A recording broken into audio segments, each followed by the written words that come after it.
Yang pertama, batal nggak ya wudhu kalau bersentuhan suami istri, Pak? Sebenarnya jawabannya ini itu dari zaman dahulu, Pak. Itu sudah menjadi perdebatan perbedaan pendapat para ulama sampai hari ini. Baik ulama maupun ubaro itu berbeda ya, Pak ya. Perbedaannya gara-gara apa? Gara-gara memang ayatnya dan kejadiannya itu menjadi sesuatu yang berbeda.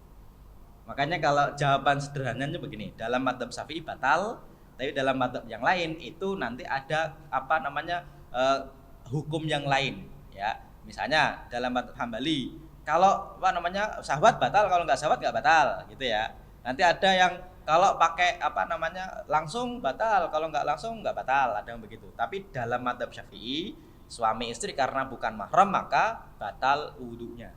Kenapa jadi berbeda? Ini jadi masalah. Karena dalam Al-Quran itu ayatnya disebutkan aula mastumun nisa, atau ketika kalian menyentuh perempuan. Kata-kata lamasa ini yang nanti jadi perdebatan artinya apa. Ada yang mengartikan lamasa itu artinya menyentuh, ada artinya jima. Oke ya, karena ada kejadian juga Nabi ketika mau ke masjid itu nyium istrinya, ya Pak ya. Ketika sholat malam itu Aisyah tidur di depannya, itu kok disingkirin kakinya. Oke, nah ini yang nanti jadi permasalahan. Berarti istrinya dipegang dong. Nah dalam madzhab Syafi'i gimana jawabnya? Nah begini, Imam Nawawi misalnya jawabnya gini, kakinya di depannya itu disingkirkan. Emang ada riwayat yang menyebutkan kena apa namanya kulitnya, kan cuma disingkirin. Bisa jadi kan nggak kena kulitnya, ya Pak ya, ada begitu. Makanya jawabannya begini, ya kalau kita hari ini dari kecil diajarin batal, ya sudah. Batal aja lebih nyaman. Kalau misalnya Pak ya batal. Tapi kalau yang biasa dari kecil madzhab Syafi'i, itu kalau nanti pas umroh atau pas haji susah banget ya Pak ya.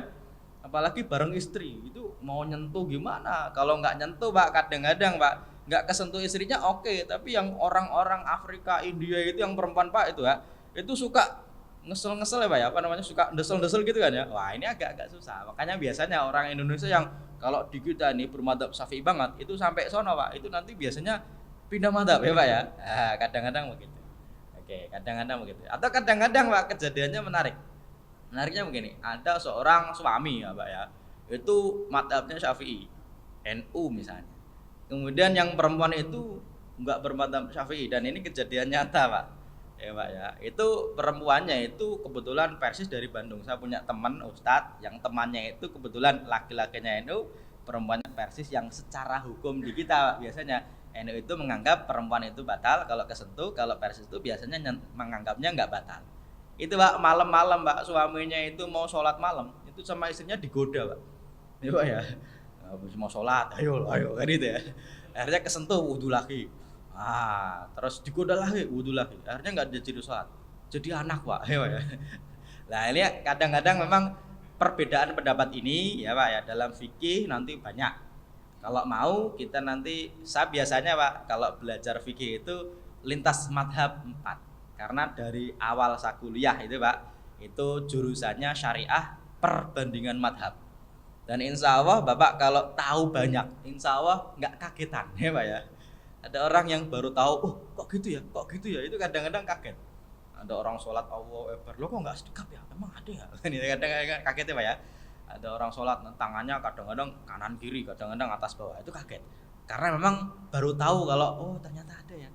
Makanya dalam bab fikih itu kadang-kadang memang ulama itu Pak, itu madzhab 4 itu kadang-kadang berbeda. Salah satu yang berbeda sampai hari ini ya dalam bab menyentuh istri batal atau tidak ya Pak ya. Oke, semoga jawabannya ini saya kira nggak memuaskan. Karena apa? Karena memang ulamanya juga beda.